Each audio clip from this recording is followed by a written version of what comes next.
Bend police are still searching for a suspect they say stole a truck. They searched the area around the Bend bottle drop at 2nd Street and Hawthorne Avenue this morning.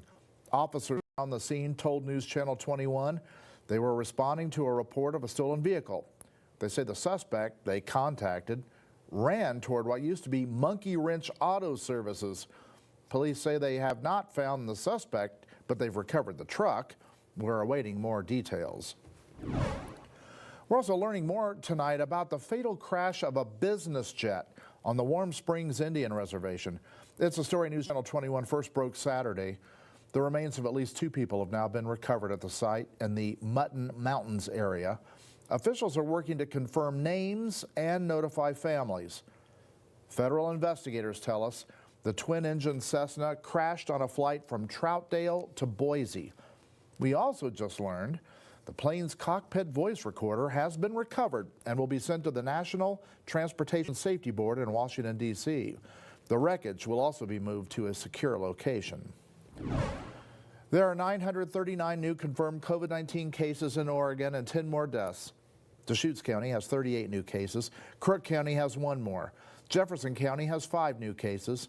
A 73-year-old Jefferson County woman is one of the deaths being reported today. A drive-through COVID-19 testing site will be set up at the Deschutes County Fair and Expo Center in Redmond Wednesday.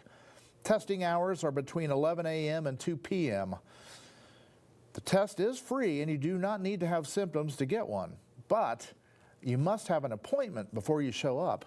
You can find a link to register for a test by visiting the online version of this story at ktvz.com.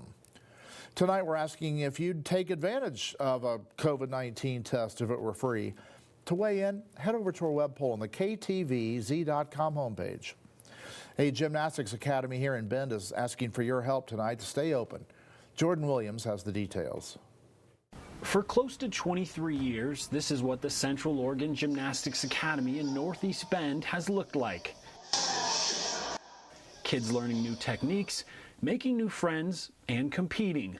But since the COVID-19 pandemic, things have been different. The last 10 months, I've either been completely shut down or barely making any money. For Charmin Watt, the owner at Koga, the last 10 months have been a roller coaster. The gym was initially shut down around March and reopened a few months later in June, only to get shut down again in November. Everybody's out there struggling. I know every gym in Oregon right now is struggling. We have weekly meetings about what we're going to do. There is nobody out there in a good position. At the moment, because Deschutes County is in the extreme risk category for COVID, the gym is not allowed to be open at all.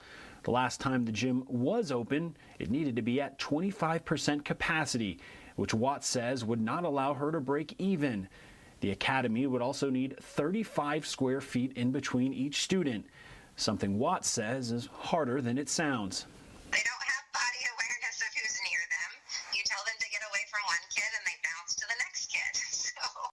Koga has received government funding, but Watts says it's only a small percentage of what they really need. Now, parents, employees are asking for the community's help in keeping the gym open. Please help us get gymnastics back. Please help us keep the gym open.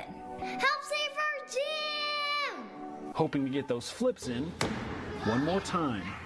In Bend, Jordan Williams, News Channel 21.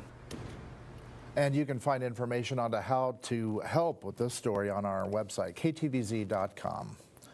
The Oregon Legislature opened its 81st session this morning with the beginning of organizational days. Due to COVID-19, Governor Brown did not give a State of the State address. New state lawmakers were sworn in during a much different ceremony than in years past when members and their families could be in the House chamber.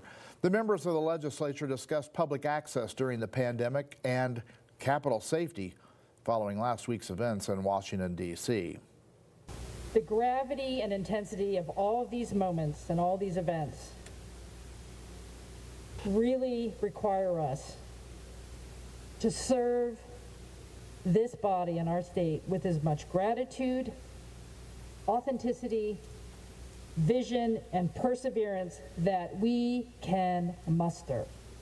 The legislative session begins a week from tomorrow, but will conduct most of the public hearings and work sessions remotely.